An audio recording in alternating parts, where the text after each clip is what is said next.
మొదటి Timothy 192వ page.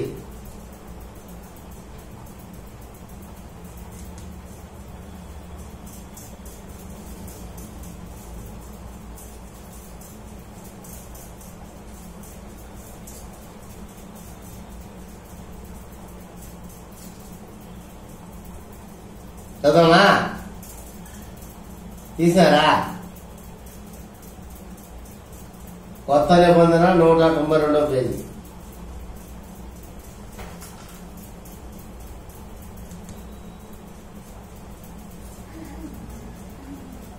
తీసినా?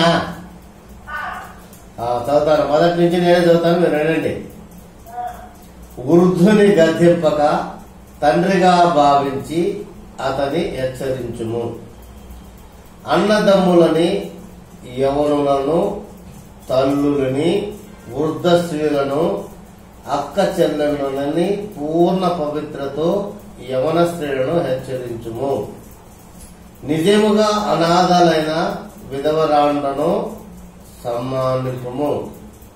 అయితే ఏ విధవరాలకైనను పిల్లలు గాని మనుమలు గాని ఉండిన ఎడల వీరు మొదట తమ ఇంటి వారి ఎడల భక్తి కనుపరచుటకును తమ తల్లిదండ్రులకు ప్రత్యుపకారం చేయుటకును నేర్చుకునవలెను.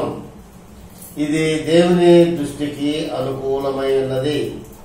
అయితే నిజముగా అనాథలైన విధవరాలు ఏకాకి అయి ఉండి దేవుని మీదనే తన నిరీక్షణ ఉంచుకుని విజ్ఞాపన యందును ప్రార్థన యందును రేయింబగలు నిలకడగా ఉండును. సుఖభోగముల యందు ప్రవర్తించినది బ్రతుకుచుండియు చచ్చి అయి ఉండును. మీరు నిందారహితులై ఉండునట్లు ఇలాగు ఆజ్ఞాపించుము. ఎవడైనను స్వకీయులను విశేషముగా తన ఇంటి వారిని సంరక్షింపకపోయిన యెడల వాడు విశ్వాస త్యాగము చేసిన వాడై అవిశ్వాసి కన్నా చెడ్డవాడైయును. 60 ఏళ్ల కంటే తక్కువ వయసు లేక ఒక పురుషునికే భార్య అయి సత్క్రియలను ప్రేరు పొందిన విధవరాలు పిల్లలు పెంచి పరదేశులకు ఆతిథ్యమిచ్చి పరిశుద్ధుల పాదములు కడిగి శ్రమపడు వారికి సహాయము చేసి ప్రతి సంస్కారమును పూనుకొందితే ఆమె విధవరాండ్ర లెక్కలో చేర్చవచ్చును. యవనస్తులైన విధవరాండ్రు లెక్కలో చేర్చవద్దు. వారు క్రీస్తునకు విరోధముగా నిరంకుశులైనప్పుడు తమ మొదటి విశ్వాసమును వదులుకొని తీర్పు పొందిన వారై పెండ్లాడకూడదురు.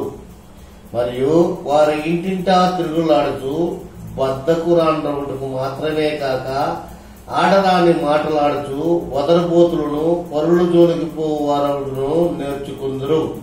కాబట్టి యవన స్త్రీలు వివాహం చేసుకుని పిల్లలు కని గృహ పరిపాలన జరిగించుచు నిందించుటకు విరోధికి అవకాశం ఇవ్వకుండా వలనని కోరుచున్నాను. ఇంతకు ముందే కొందరు త్రోవ నుండి తొలగిపోయి సాతాను వెంబడించిన వారేది. విశ్వాసురాలైన ఏ స్త్రీ ఇంటనైనను విధవరాండ్రు ఉండినలా సంఘము నిజముగా అనాథలైన విధవరాండ్రకు సహాయం చేయుటకు దాని మీద భారము లేకుండా ఆమెయే వీరికి సహాయం చేయవలను. బాగుగా పాలన చేయు పెద్దలను విశేషముగా వాక్యముందును ఉపదేశముందును ప్రయాసపడు వారిని రెట్టింపు సన్మానముకు పాత్రులుగా ఎంచవలను. ఇందుకు మార్పిడి యొద్దు మూతి చిక్కము వేయవద్దు, నూర్చడి యొద్దు మూతి చిక్కము వేయవద్దు అనే లేఖము చెప్పుతున్నది. మరియు పనివాడు తన జీతములకు పాత్రుడు. 2-3 సాక్షులుంటేనే గాని పెద్ద మీద దోషాపారం అంగీకరించడము. ఇతరులు భయపడు నిమిత్తము పాపము చేయవారిని అందరి ఎదుట గద్దింపము. విరోధ బుద్ధితోనైనను పక్షపాత బుద్ధితోనైనా ఏమీ చేయక నేను చెప్పిన ఈ సంగతులు గైకొనులని దేవుని ఎదుటను క్రీస్తు యేసు ఎదుటను ఏర్పరచబడిన దేవదూతులను నీకు ఆనబెట్టుచున్నాను. త్వరపడి ఎవరి మీదనైనా హస్త నిక్షేపణ చేయకము. పరుల పాపంలో పాలువాడై ఉండకము. నీవు పవిత్రుడిగా ఉండినట్లు చూసుకునము. ఇక మీదట నీళ్లే త్రాగక నీ కడుపు జబ్బు నిమిత్తము తరచుగా వచ్చు బలహీనత కోసము ద్రాక్షారసము కొంచెముగా పుచ్చుకునము. కొందరి పాపములు తేటగా బయలుపడి న్యాయపు తీర్చుకు ముందుగా నడుస్తున్నవి, మరికొందరు పాపములు వేరేంట వెళుతున్నవి. అటువలే మంచి కార్యములు తేటగా బయలుపరుచున్నవి, బయలుపడబడినవి దాచబడనేనవు. చిన్న ప్రార్థన చేసుకుంటా.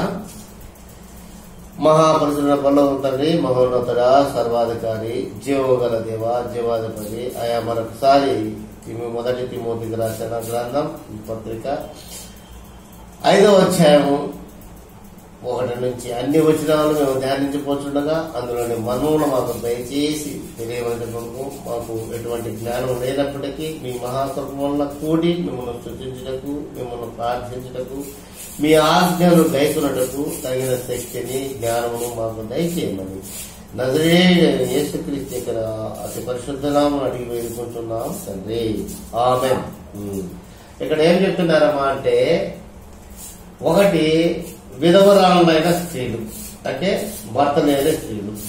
ఇంకొకటి వృద్ధులుగా ఉండే తల్లిదండ్రులు, ముసలివారైన తల్లిదండ్రులు. రెండవది ఏంటంటే యవనంలోనే విధవరాలైన స్త్రీ. యవనములోనే విధవరాలు. యవనం అంటే ఎన్నేళ్ళకి చేశాడు యవనము? ఎన్నేళ్ళు ఎవరికి యవనం ఉందంట?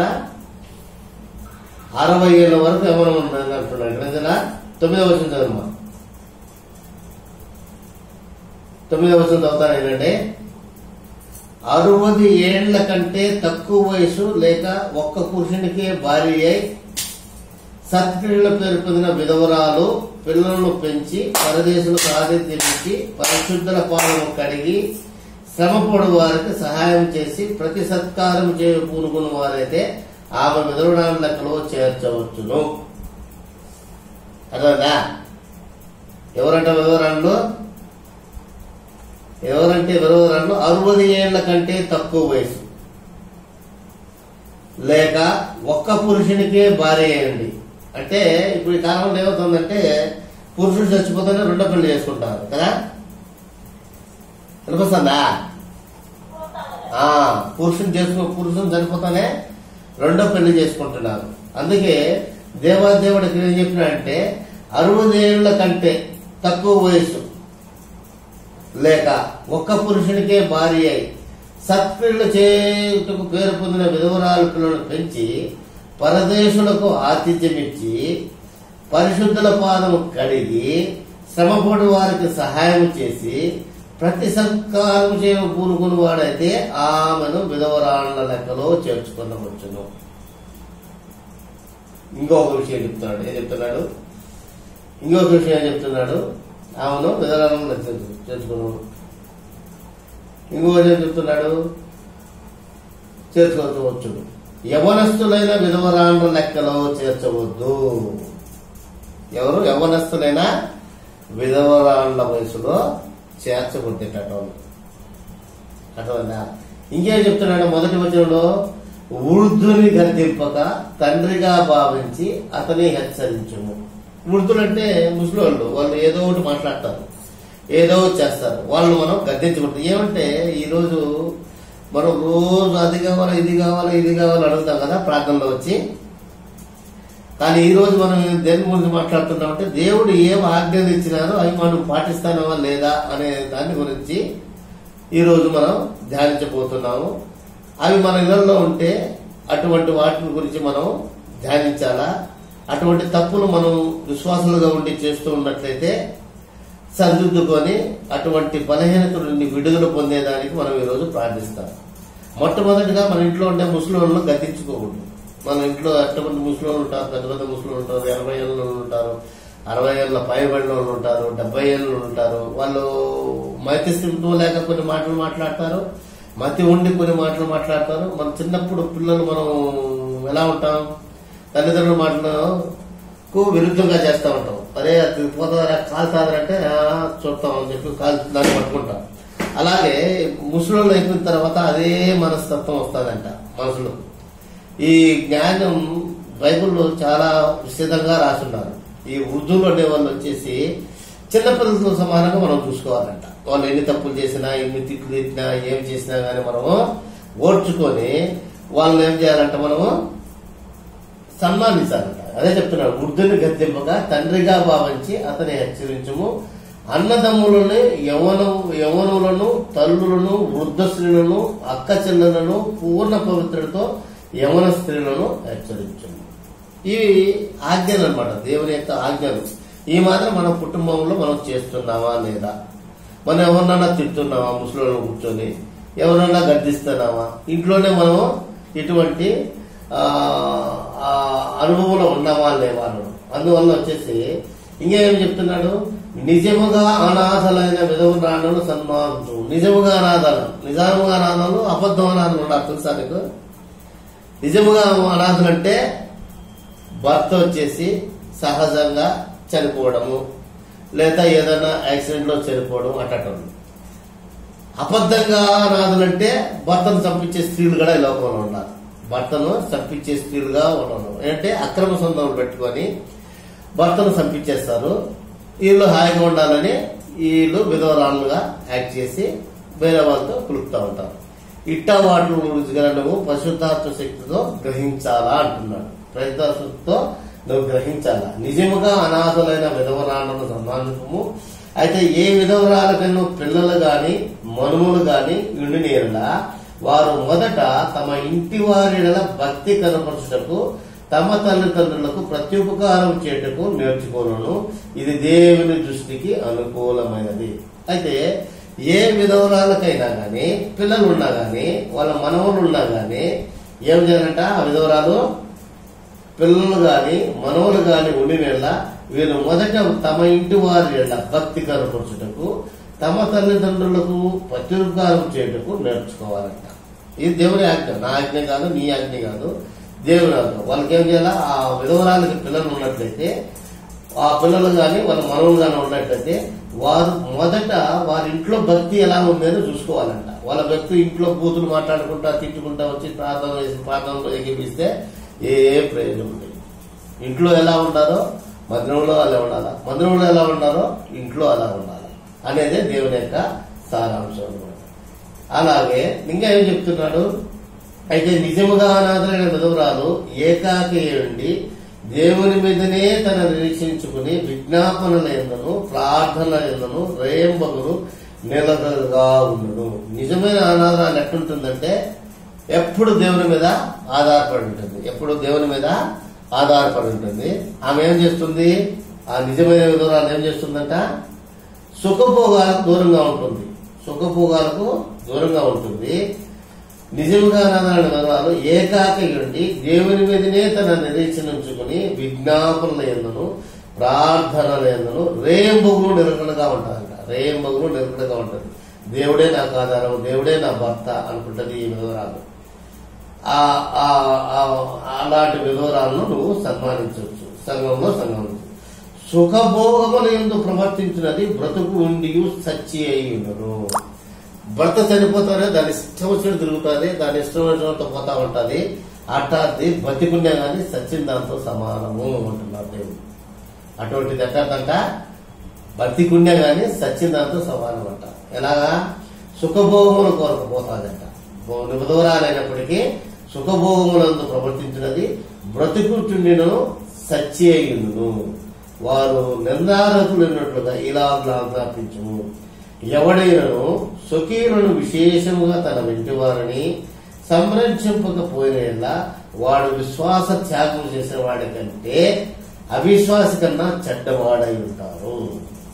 ఇంకా పెద్ద వాడు చెప్పాడు మనకు. ఏంది? ఎవడైనా గాని, ఆ స్త్రీ గాని పురుషుడు గాని ఎవడైనా గాని స్వకీయులను విశేషంగా తన ఇంటి వారిని సంరక్షింపకపోయిన వాడు విశ్వాస త్యాగము చేసిన వాడై అవిశ్వాసి కన్నా చెడ్డవాడే అంట.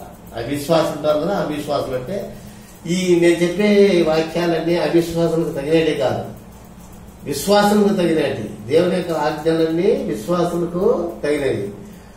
అన్ని జనులు ఎలాగ తీర్పులో ఉన్నారో వాళ్ళు నిత్య నరకానికి పోతారు, అగ్గి ఆరదు పురుగు చారు. వాళ్ళ విషయం గురించి ఇక్కడ మాట్లాడలేదు. ఆ అవిశ్వాస కంటే చెడ్డవాడంట. తన ఇంటి వాళ్ళని కూడా చక్కగా చూసుకోకుండా, వాళ్ళ మంచి చెడ్డ వాళ్ళు విశ్వాసంలో ఎలా ఉన్నారో చూడకుండా అటు ఇటు తిరుగుతూ వాళ్ళ సొంత సుఖభోగాల్లో ప్రయాణించే వాళ్ళకు ఈ విషయం చెప్తున్నాడు. అటువంటి వాడు ఎట్టంట సొక్కి విశేషం తన ఇంటి వారిని, తన ఇంట్లో వాళ్ళే సంతోషం లేకపోతే బయట వాళ్ళు విశ్వాసం చేస్తాడు, ఏం ప్రార్థన చేస్తాడు. అందువల్ల తన ఇంట్లో వాళ్ళే సంతోషించకపోయినా వాడు విశ్వాస త్యాగం చేసిన వాడికంటే అవిశ్వాస కన్నా చెడ్డవాడే ఉంటాడంట. సో కాబట్టి దేవుని యొక్క వాక్యాన్ని మనం చూసినప్పుడు మనం అది కావాలి ఇది కావాలి అని అనుకుంటున్నాం. అంటే ఇటువంటి విషయాలు మన ఇళ్ళలో ఉన్నాయా లేవా అనేది మనం చూసుకోవాలా. మన ఇంట్లో మనం కరెక్ట్గా పిల్లలు కానీ, తండ్రులు కానీ, వృద్ధులు కానీ, విధవరాళ్ళు కానీ చూసుకుంటున్నామా లేదా అనేది ప్రాముఖ్యమైన విషయం. అటువంటి విషయంలో మనం ఎక్కడన్నా బలహీనంగా ఉన్నామా అది చూసుకొని ఈరోజు మనం ప్రార్థించుకుంటాం కదా. అలాగే ఇంకేం చెప్తున్నారు చూడు, 60 ఏళ్ల కంటే తక్కువ వయసు లేక ఒక్క పురుషునికే భార్య అయి సత్క్రియలను పేర్కొన్న విధవరాలను పిల్లలను పెంచి పరదేశులకు ఆదేశమిచ్చి పరిశుద్ధుల పాదములు కడిగి శ్రమపడు వారికి సహాయం చేసి ప్రతి సంస్కారం నుండి పూనుకోని వాళ్ళను ఆమెను విధవరాల లెక్కలో చేర్చుకోవచ్చు. ఆమెను విధవరాల లెక్కలో చేర్చుకో. 65 దాట్లే 60 ఏళ్ళు దాటితే మళ్ళీ ఏమవుతుందమ్మా? ఏమవుతుంది 60 ఏళ్ళు దాటితే? హలో ఉన్నారా? హలో హలో ఉన్నారా? 60 ఏళ్ళు దాటితే ఏమవుతారు మనుషులు? 60 ఏళ్ళ లోపల ఉండే వాళ్ళు ఏం చేస్తాం? ఏం చెప్తున్నాడు? ఒక్క పురుషునికే భార్య ఉండాలంటామా, సత్క్రియలను పేర్కొని ఉండాలంట, విధవరాలను పిల్లలను పెంచాలంట, పరదేశులకు ఆతిథ్యం ఇచ్చారంట, పరిశుద్ధుల పాదములు కడిగి శ్రమపడు వారికి సహాయం చేసి ప్రతి సత్కారం పూనుగుడితే ఆమె విధవరాండ్ల లెక్కలో చేర్చుకోవచ్చు. ఆమెను విధవరాండ్ల లెక్కలో చేర్చుకోవచ్చు. అలా లేదు విచ్చలబడిగా తిరుగుతూ సుఖభోగాలతో అక్కడెక్కడ పోతుంటే ఆమె విధవరాలు ఉన్నప్పటికీ, భర్త లేనప్పటికీ, ఆమె బ్రతికున్నప్పటికీ సత్యదాతో సమానం. దేవుని వాక్యం స్పష్టంగా నీతో నాతో ఈరోజు మాట్లాడుతుంది. అటువంటి పరిస్థితుల్లో మనం ఉన్నామా? మనం పరీక్షించుకుందాం. నెక్స్ట్ ఇంకేం చెప్తున్నాడు? యవనస్తులైన విధవరాలను లెక్కలో చేర్చవద్దు. యవనస్తులైన విధవరాలను ఈ లెక్కలో చేర్చవద్దు. 60 ఏళ్ళు కింద ఉండే వాళ్ళు ఇద్దరు